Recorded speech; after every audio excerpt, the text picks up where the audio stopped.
तो हमने हमारा फर्स्ट प्रोग्राम लिख दिया है। इसके बाद हम समझते हैं जावा में वेरिएबल्स क्या होते हैं। तो आप जब भी किसी भी कोई भी प्रोग्रामिंग लैंग्वेज के साथ काम करो तो आपको डेटा के साथ डील करना पड़ेगा। तो फिर अगर आप डेटा के साथ डील कर रहे हो तो डेटा को स्टोर भी करना पड़ेगा।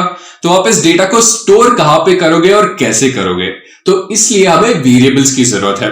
तो मान लीजिए हमारे पास 3 नंबर है 10, 20 और 30, और इन तीनों नंबर को हमें कहीं ना कहीं स्टोर करना है। तो इसलिए हमारे पास वेरिएबल्स मौजूद है। तो जैसे यहाँ पे लिखा है, variables are just temporary storage spaces which can store values. तो हमारे पास ये वैल्यू है 10। अगर हमें इस 10 को स्टोर करना होगा कहीं पे तो हमें एक वेरिएबल की जरूरत है। तो यहां पे हमने एक वेरिएबल क्रिएट किया है जिसका नाम है माई नंबर, और इस वेरिएबल के अंदर मैं 10 स्टोर कर रहा हूं। और क्योंकि मैंने आपको ये बताया है कि वेरिएबल एक टेम्पररी स्टोरेज स्पेस है, इसका मतलब ये है कि पहले आप जो वैल्यू स्टोर करते हो इसके अंदर, वो वैल्यू आप बाद में चेंज भी कर सकते हो। तो जैसे यहां पे पहले मैं 10 स्टोर कर रहा हूं, फिर कुछ देर बाद मुझे लगता है मुझे 10 नहीं चाहिए, मुझे और कोई वैल्यू चाहिए, फिर मैं इसको हटा दूंगा और मैं 20 स्टोर करूंगा। फिर से कुछ देर बाद मुझे लगता है मुझे 20 नहीं चाहिए, मुझे 30 स्टोर करना है, फिर मैं इसको भी हटा दूंगा और 30 स्टोर करूंगा।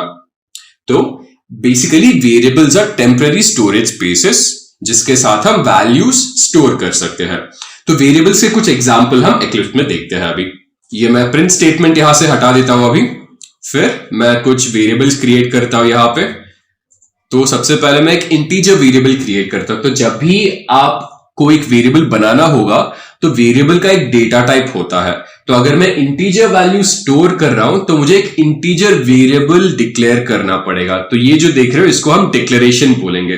तो पहले मैं एक वेरिएबल का नाम देता हूं और वेरिएबल का डेटा टाइप दूंगा, ये है इंट, जिसका मतलब है इंटीजर। अगर मुझे मान लीजिए 5 स्टोर करना है जो कि एक इंटीजर वेरिएबल है, तो मैं 5a में यहां पे स्टोर कर रहा हूं। फिर से यहां पे मैं सेमीकोलन के साथ एंड कर रहा हूं। तो आप जावा में ये बहुत ज्यादा इंपॉर्टेंट है कि अगर जो भी आप कोडिंग लाइन हो उसको एंड करना हो तो सेमीकोलन वहां पे आपको देना पड़ेगा।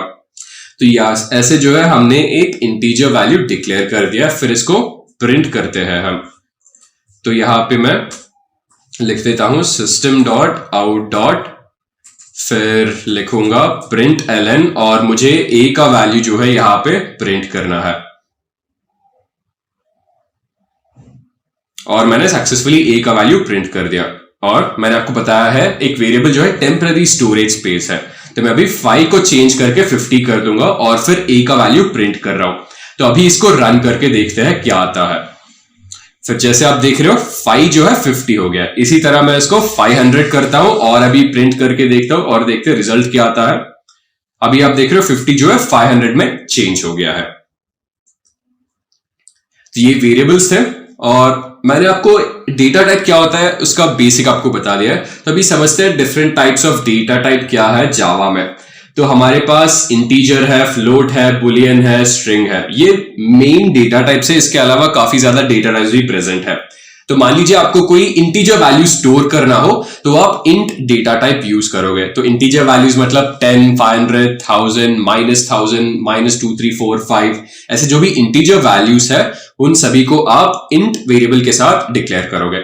फिर आपको मान लीजिए कोई डेसिमल पॉइंट वैल्यू स्टोर करने हो, जैसे 3.14, 15.97, तो ये सब जहां पे आप डेसिमल पॉइंट वैल्यूज है उनको हम जावा में फ्लोटिंग नंबर्स बोलेंगे और उनको आप फ्लोटिंग वेरिएबल्स में स्टोर करोगे। फिर आपको बुलियन वैल्यू स्टोर करना हो, बुलियन वैल्यूज मतलब ट्रू या फॉल्स, तो ऐसे वैल्यू स्टोर करना हो तो आप बुलियन डेटा टाइप यूज करोगे।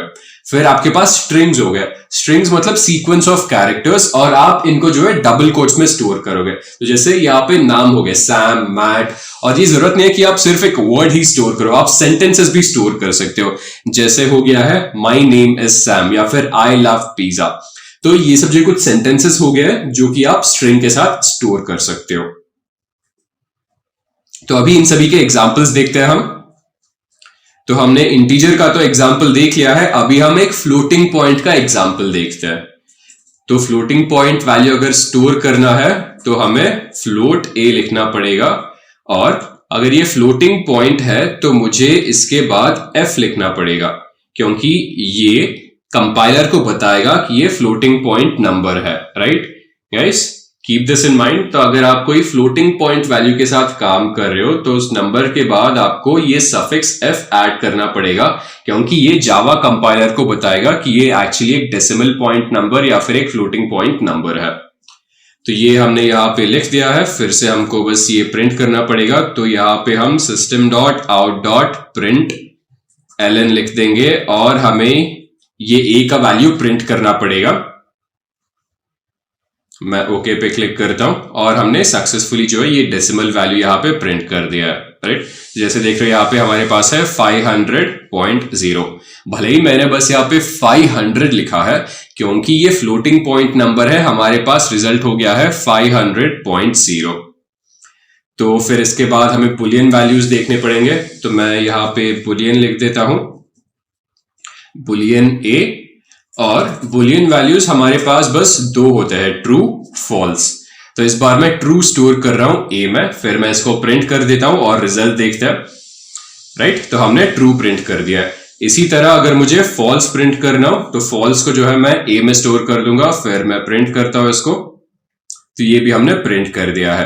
तो इसके बाद हमारे पास बस स्ट्रिंग बचा है, तो हम एक स्ट्रिंग वेरिएबल भी बना लेते हैं यहाँ पे, स्ट्रिंग, फिर वेरिएबल का नाम a है यहाँ पे, फिर मैं यहाँ पे कुछ लिख देता हूं। यहाँ पे मैं लिखूंगा दिस इज स्पार्टा, यहाँ पे मैं सेमीकोलन से इसको एंड कर दूंगा, फिर मैं इसको प्रिंट कर रहा हूं यहाँ पे। तो हमने सक्सेसफुली इसको प्रिंट कर दिया है, दिस इज स्पार्टा। तो ये हमारे वेरिएबल्स और डेटा टाइप्स भी हो गए यहाँ पे।